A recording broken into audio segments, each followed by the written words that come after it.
Olá, meus queridos amigos, companheiros de jornada em nosso canal no YouTube. Aqui estamos mais uma vez para mais uma transmissão, dando início ao terceiro trimestre com as lições editadas pela CPAD e usadas em grande parte das Assembleias de Deus no Brasil e também por outras denominações e igrejas independentes.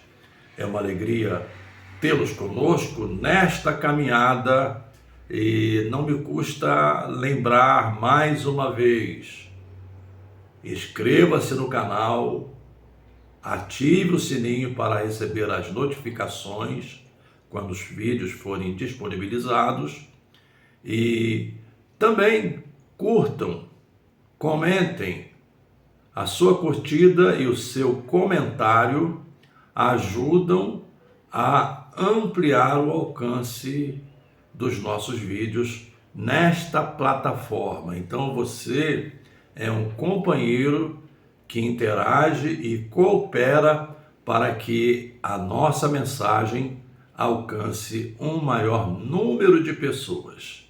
Inscreva-se, ative o sininho, curta e comente. Além das transmissões, temos outras séries. Temos também os chamados shorts, que são vídeos curtos de 1 minuto em que eu respondo perguntas que me são feitas. Mas eu fico muito animado e feliz e com um enorme senso de responsabilidade pela oportunidade que tenho de compartilhar todas as semanas. Infelizmente, semana passada, por razões alheias à minha vontade, não pude fazer o vídeo e trazer os subsídios da última lição do trimestre anterior, mas aqui estamos para dar início a este terceiro trimestre em que vamos estudar 2 livros do Antigo Testamento. Vamos estudar Ruth e vamos estudar o livro de Esther, sob a perspectiva do papel das mulheres e também sob a perspectiva, como o próprio comentarista afirma que na sua verdade prática, e eu vou até repeti-la porque ela é muito interessante. Conhecidas ou anônimas, muitas mulheres foram fundamentais no plano divino de redenção da humanidade.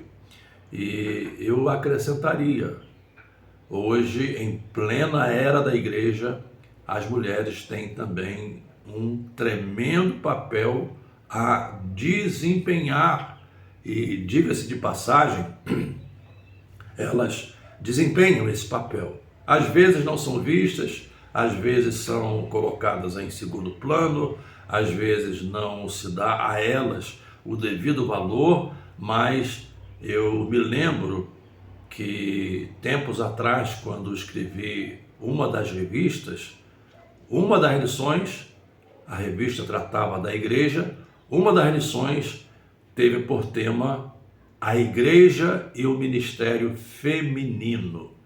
Em outras palavras, a igreja hoje não pode também prescindir, abrir mão do papel das mulheres no ministério, na sua vida em geral, no papel que a igreja desempenha na edificação do corpo de Cristo. Bem, ditas essas palavras, vamos já aqui fazer algumas ponderações e oferecer alguns subsídios, sempre seguindo aquele raciocínio ou aquela metodologia de não estender muito a nossa exposição, dada a natureza das redes sociais que não privilegiam vídeos longos. Então, estaremos aí sempre usando por volta de 30 a 40 minutos na nossa exposição, até porque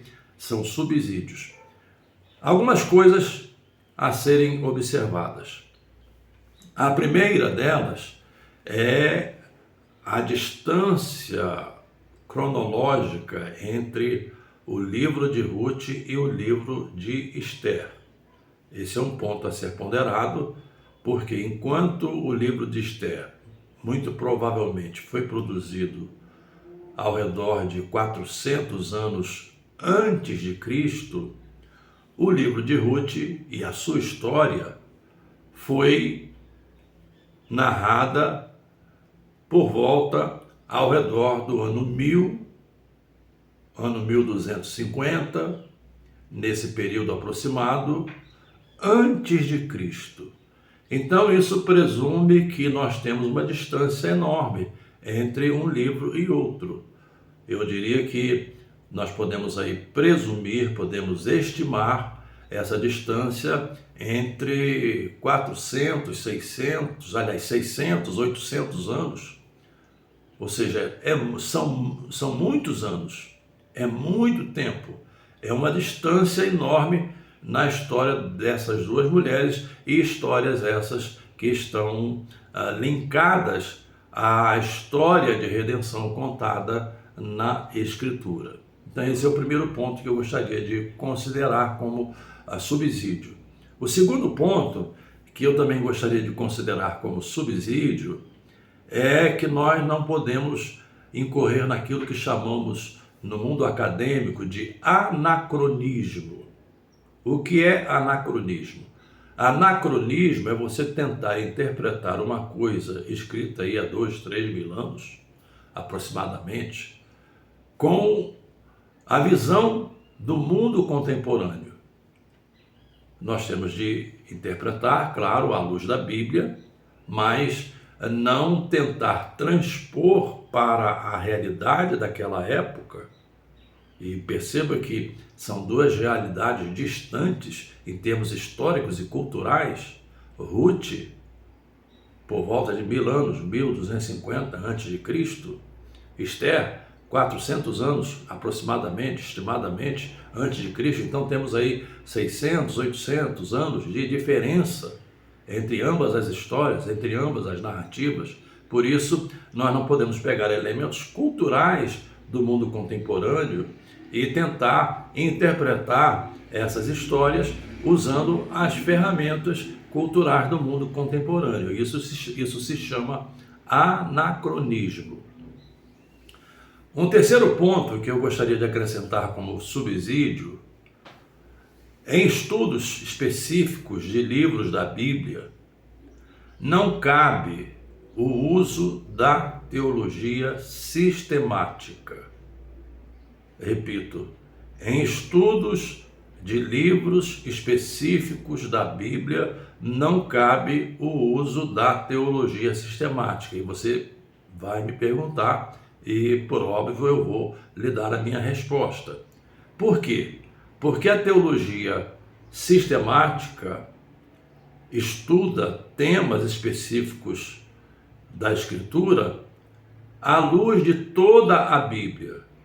Ou seja, o que a Bíblia diz sobre determinado tema, por exemplo, o que a Bíblia diz sobre Deus, o que a Bíblia diz sobre Jesus Cristo, o que a Bíblia diz sobre o Espírito Santo, o que a Bíblia diz sobre o pecado, o que a Bíblia diz sobre a queda, o que a Bíblia diz sobre o homem, o que a Bíblia diz sobre a igreja, o que a Bíblia diz sobre as últimas coisas.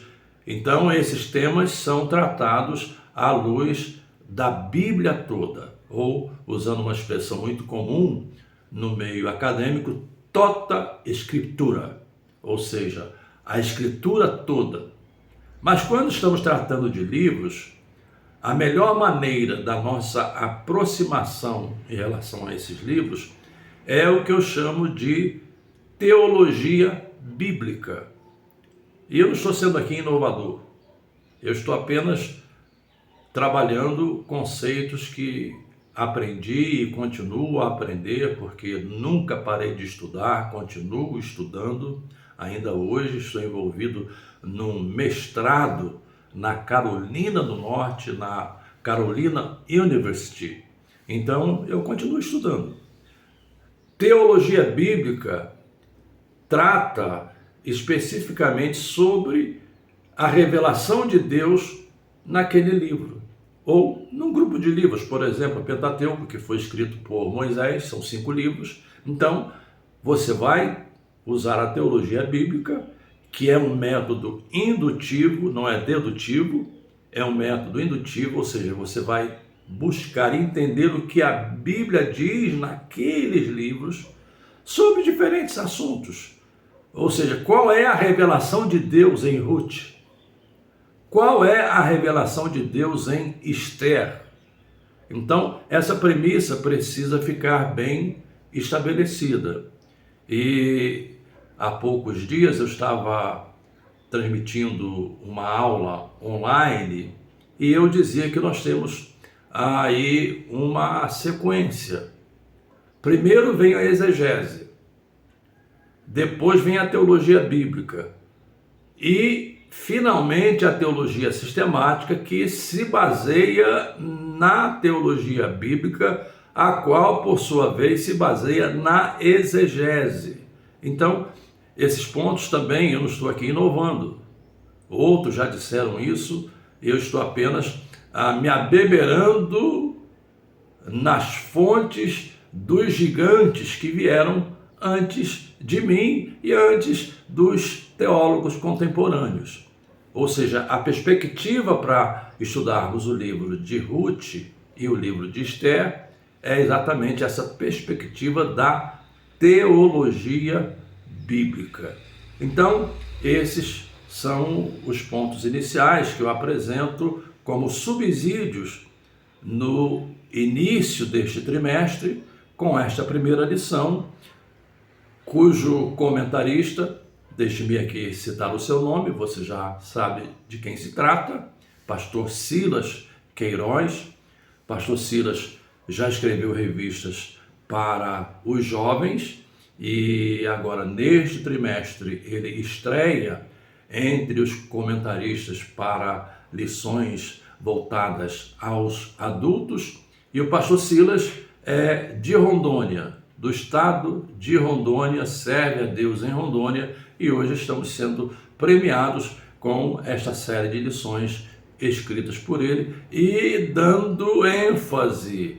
Esse é o ponto que eu destaco, para mim, extremamente interessante, dando ênfase ao papel das mulheres, ao modo como Deus usa as mulheres. E é bom aqui a gente fazer um parênteses, porque às vezes a gente fica com aquele negócio que Deus só usa homens. Isso não é verdade. Isso não é bíblico. Isso não é neotestamentário. Se você quiser se despir do seu preconceito, se você quiser se despir da tradição que lhe foi passada e ir para o Novo Testamento com olhos abertos e deixar que a verdade do Novo Testamento seja induzida em seu coração, você perceberá a importância das mulheres na vida da igreja. Quando o Senhor se dirige à igreja, aliás, ele não se dirige a um grupo de homens, ele se dirige à igreja composta de bárbaros, citas, gregos, romanos, brasileiros, americanos, homens, mulheres, ou seja, não há distinção de sexo na vida da igreja. Portanto, mulheres que me ouvem, venham estar conosco também, venham somar conosco. Eu percebo aqui nos meus dados estatísticos que a grande maioria dos que vêm assistir os nossos vídeos, dos que participam na nossa rede, no nosso perfil no Instagram, nós temos um perfil no Instagram, Gerecouto, esse é o nosso perfil no Instagram, eu percebo que 70% se constitui de homens. Na verdade, 79% e 21% de mulheres. Mulheres, venham estar conosco, venham participar, porque vocês têm uma importância enorme no reino de Deus. Voltemos então a Ruth. Algumas coisas também para considerar em relação a Ruth e logo passaremos a Esther. Já falamos da época em que foi escrito o livro e vamos fazer aqui uma outra, vamos situar sobre outra perspectiva histórica, né? É bastante interessante também frisar isso. Ruth foi uma obra e uma narrativa, um evento, uma história que ocorreu no período pré-monárquico, no período que antecede a monarquia, portanto, foi no período dos juízes. Esse é um ponto que você deve considerar, não é? Período pré-monárquico. E isso é perfeitamente deduzível quando você descobre que Ruth foi bisavó de Davi. Davi foi a quem Deus escolheu para estabelecer a monarquia davídica, o reino davídico, e Davi era bisneto de Ruth. Então nós estamos aí num período bem distante da monarquia em termos cronológicos. Ruth foi, portanto, um livro pré-monárquico. Já o livro de Esther, diferentemente, foi um livro pós-exílico. E aí você tem que contar os reis que passaram por Judá, você tem que contar os reis que passaram pelo Reino do Norte, porque logo após a morte de Salomão e a tomada do poder, ou a subida ao poder de Roboão, temos aí aquela divisão do reino em dois reinos, Reino do Norte e Reino do Sul. Então você tem que contar os reis de Israel, Reino do Norte, tem de contar os reis de Judá, Reino do Sul, lembrando que o Reino do Norte foi levado para o exílio uns 100 anos antes do Reino do Sul. O Reino do Sul teve o ápice do seu exílio no ano 586 antes de Cristo, com a invasão de Jerusalém por Nabucodonosor, e segundo a profecia de Jeremias, eles deveriam permanecer na Babilônia por 70 anos. 70 anos. Houve até profetas falsos que tentaram iludi-los, dizendo aos exilados que seria um tempo curto, de no máximo 2 anos, e logo eles retornariam. E você pode depois ler em Jeremias 29, uma carta que Jeremias envia já àqueles que estão exilados, porque o exílio não foi de uma vez só, não é? O ápice foi no ano 586, então essa carta de Jeremias foi antes, já para aqueles que tinham ido nas levas anteriores. E ele diz exatamente, olha, o período é esse, 70 anos, então construam casas, construam pomares, constituam famílias, trabalhem, lutem pela paz da cidade, porque se a cidade tiver paz, vocês terão paz. Ou seja, a paz da cidade traria paz para os judeus que estavam na Babilônia. Foi um período de 70 anos, como eu disse, e aí nós temos o retorno. Esse retorno se deu também em levas, né? Pelo menos 3 levas. Mas muitos judeus permaneceram no exílio, naquele período que chamamos de pós-exílico, e aí já não estamos mais no período da Babilônia, e sim no período medo-persa, com o predomínio da Pérsia.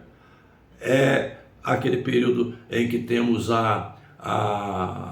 quando lemos o livro de Esther, temos a figura de Assuero, muito provavelmente referindo-se a Xerxes I, e esse é um período pós-exílico e milhares de judeus preferiram permanecer na Pérsia, zona de conforto, Provavelmente para eles era interessante estar na Pérsia, desfrutando de uma vida mais tranquila, de uma vida mais fácil, de uma vida sem grandes sobressaltos. Não é? Então, no período pós-exílico, Esther, enquanto Ruth é no período pré-monárquico, no período das tribos, não é? No período em que Israel estava em formação. A terra prometida houvera sido conquistada por Josué, e agora as tribos foram cada uma para os seus devidos territórios para os quais elas foram encaminhadas, e Israel está agora em formação, vivendo um sistema tribal. Ruth se encaixa nesse período. Bem, outro ponto interessante que eu quero fazer isso hoje é a introdução, né, das lições do trimestre. Então é importante fazer essas ponderações. É você não tentar interpretar a história com olhos da igreja hoje, né? Tentando espiritualizar essas realidades e buscando aplicações alegóricas, por exemplo. A Ruth representa isso, Boaz representa aquilo, e não sei mais quem representa não sei o que. Não é? Nós temos uma tendência muito grande de alegorizar, e narrativas não servem para alegoria. Agora, aplicar sim, aplicar é perfeitamente possível, e isso aí obedece àquele princípio que a gente aprende, né? Ler o texto, expor o texto e aplicar, mas aplicar de maneira coerente, de maneira consistente, de modo que esses ensinos que são aplicados não são frutos de uma especulação, não são frutos daquilo que as pessoas chamam de mensagem revelada. Não existe isso. Mensagem revelada. Não há mensagens subliminares que precisam ser reveladas. A mensagem já está na Escritura, o que ela precisa é ser interpretada. Aí é outra história. Ela precisa ser interpretada. Bom, pensemos um pouco em Ruth. Primeiro nós temos a questão da fome. E Noemi e Elimeleque, com seus filhos, vão para Moabe para fugir da fome em Israel. Algumas pessoas podem dizer, mas elas não confiaram. Eles não confiaram, aliás, eles não confiaram no Deus de Israel, etc., porque Deus poderia prover pão para eles se ficassem em Belém, não é? Mas é especulação. Nós estamos tratando aqui na área de nações. Não estamos tratando aqui na área de igreja. Estamos tratando na área de nações. Vocês devem lembrar-se que quando veio aquela fome de caráter global, de caráter mundial, Deus providenciou para que José fosse transferido para o Egito, para que então, posteriormente, a sua família descesse para o Egito, e com isso o povo de Israel fosse preservado. Então, quando Elimeleque, com a sua esposa Noemi e seus filhos, vão para Moabe, é Deus agindo através das contingências. Não adianta a gente querer ficar dando certas explicações. Não vou entrar no mérito aqui das escolhas humanas, mas é Deus agindo através das contingências. Para quê? E esse é o ponto que eu também quero destacar. Essas histórias bíblicas, desde o livro de Gênesis e ao longo do Antigo Testamento, elas são aquilo que nós chamamos de histórias paralelas. Se você já leu romances e já assistiu séries que contam uma história, às vezes, em 3, 4, 5, 6, 7, 8, 10, 12 episódios, você percebe que existe uma espinha dorsal, existe uma linha que é tecida, e é essa história principal que aquela série ou aquele romance quer contar.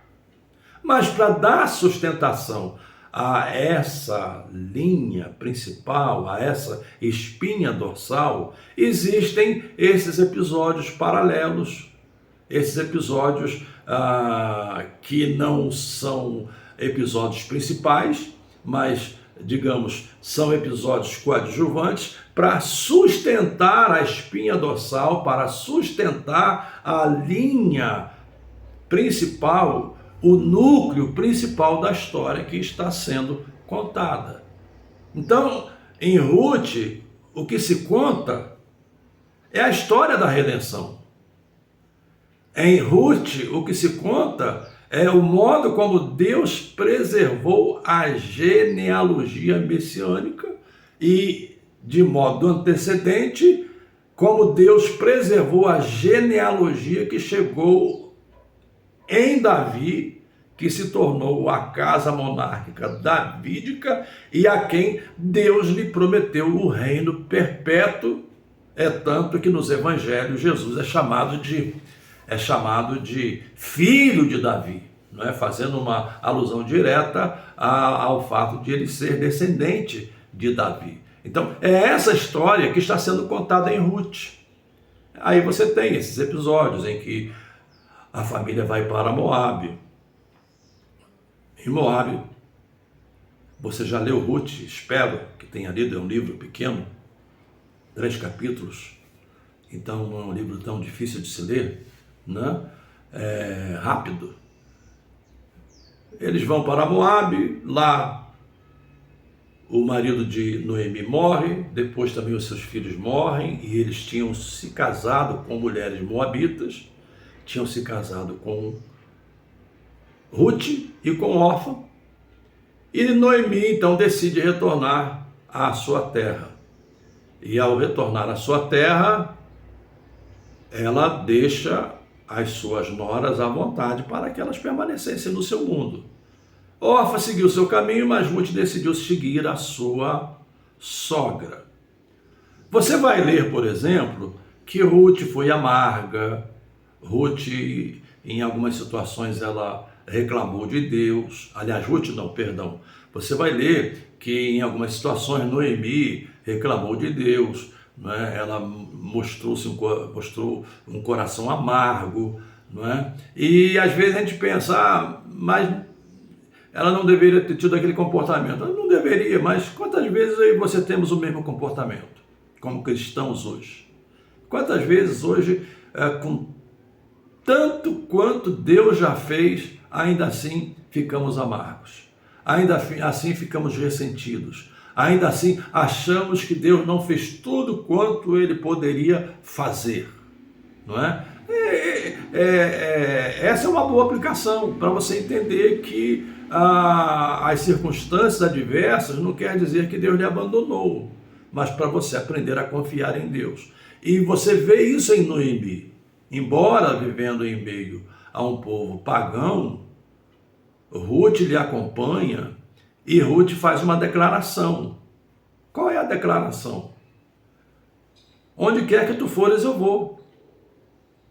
Onde quer que viveres, eu lá viverei. Onde quer que estiveres, eu lá estarei. Onde quer que morreres, eu ali serei sepultada. Mas essas declarações são gerais. Eu quero destacar uma declaração, que é a mais importante. Ela diz: o teu Deus será o meu Deus. O teu Deus será o meu Deus. Então, ela se converte à fé judaica. Ela se converte à fé em Deus. E se ela se converte à fé em Deus, muito provavelmente pelo testemunho de Noemi acerca do Deus de Israel. E aí, então, temos o desenrolar da história, seu casamento com Boaz, o fato de Boaz ser o parente remidor, de acordo com os princípios jurídicos do povo de Israel, e dessa união entre Ruth e Boaz, vem, então, Jessé, que é o pai de Davi, e temos aí a sustentação da história da redenção, da história da linhagem messiânica. Muito rapidamente, esses subsídios. Em relação a Esther, já no período pós-exílico, não é?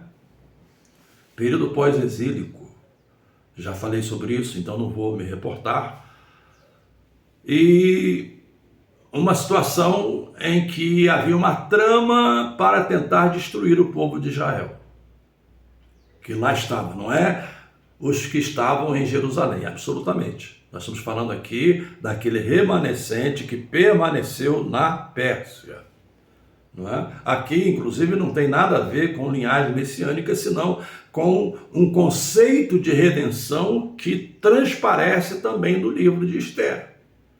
Porque o povo remanescente que lá estava também passou por esse processo de redenção pelas atitudes de Mardoqueu e de Esther. E às vezes você poderá dizer, pastor, mas ela se casou com um rei pagão, ela deveria ter já se identificado como judia. Deixe-me dizer para você uma coisa, se ela se identificasse de imediato como judia, ela seria destruída, ela não teria acesso ao trono, ela não cumpriria os propósitos de Deus na preservação do remanescente lá no período pós-exílico. E, inclusive, quem faz essa recomendação a ela é o próprio Mardoqueu. Mardoqueu é seu tio, e você lê isso aqui no capítulo 2 de Esther, por exemplo, quando diz assim no verso de número 10. Esther, porém, não declarou o seu povo e a sua parentela. Ela não declarou, mas também não mentiu. Em que sentido? Porque ela não mencionou nada. Essa questão ficou em branco. Então, Esther, porém, não declarou o seu povo e a sua parentela, porque Mardoqueu lhe tinha ordenado que o não declarasse. Ou seja, era uma questão estratégica. E é como eu disse, não vamos ler aqui com olhos de igreja. Vamos ler com olhos de uma história que está sendo escrita, de uma narrativa que está sendo escrita e de uma estratégia que foi necessária. Se você quiser buscar um exemplo no Novo Testamento, você encontra o exemplo de Paulo. Paulo, quando se converteu, permaneceu em Damasco, mas logo souberam da sua conversão e ele passou a sofrer hostilidades, inclusive ameaças de assassinato. E os irmãos, para preservar a sua vida, então, fizeram com que ele passasse pelos muros da cidade, através de algum vão, dentro de um cesto, para que a sua vida fosse então preservada. Isso foi covardia? Não. Deus dissera que ele seria um vaso escolhido para pregar o evangelho aos gentios, e também Deus dissera, claro, através do Senhor, não é, que isso foi o profeta Ananias, né? Deus dissera que lhe mostraria o que era padecer pelo seu nome, Então, ali foi meramente um ato estratégico. O próprio Jesus, você vai encontrar nas narrativas do Evangelho, algumas vezes em que ele desaparece, né? Os doutores da lei, aqueles perseguidores hostis queriam matá-lo, e ele de repente, quando vão procurá-lo, ele já não está mais, porque não tinha chegado a hora, não tinha chegado ainda o momento. Então você tem de olhar sob essa perspectiva. Foi a estratégia naquele momento para que Esther pudesse se aproximar do rei, e temos aí então todo o desenrolar da história do livro de Esther. E um dado bastante interessante que você sabe, né, é que Esther é aquele livro onde a palavra Deus não aparece, mas você percebe Deus agindo nos bastidores através das contingências humanas. Então, Esther foi o instrumento que Deus usou para preservar os judeus das mãos daquele sanguinário, né? Daquele cidadão que era o assessor, o Ramã, não é?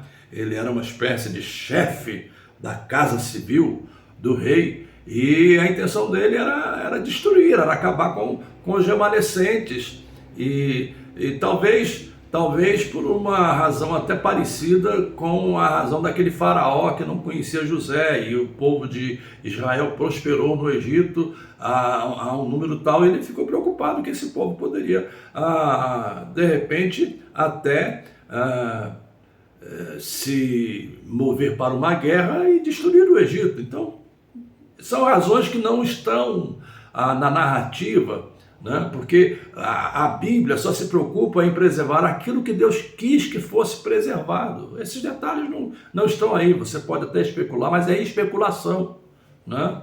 O fato é que os judeus remanescentes foram preservados, inclusive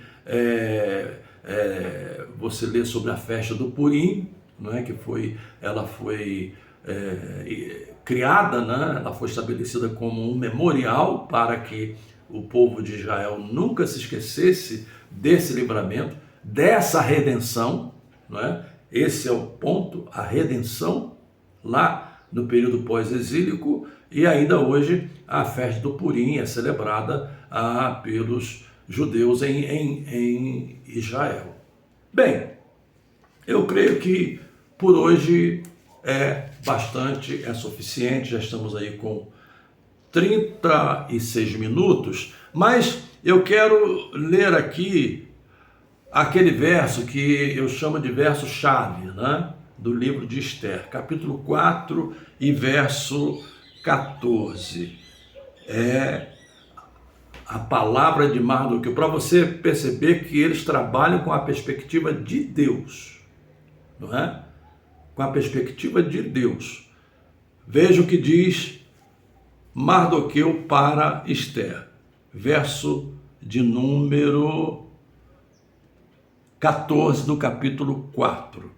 Porque se de todo te calares neste tempo, ou seja, se ela no início, ela preservou a sua identidade, mas a partir de um certo momento para frente, então ela começa a se revelar. Se de todo te calares neste tempo, socorro e livramento doutra parte virá para os judeus, mas tu e a casa de teu pai perecerás, e quem sabe se para tal tempo como este chegaste a este reino. A lição que a gente pode aplicar aqui, irmãos, é que nós como cristãos não temos que chegar em lugar algum chutando o pau da barraca. Eu vejo aí algumas igrejas, vejo aí alguns irmãos que vão para frente de centro espírita e põem caixas de som e começam a pregar. Está errado.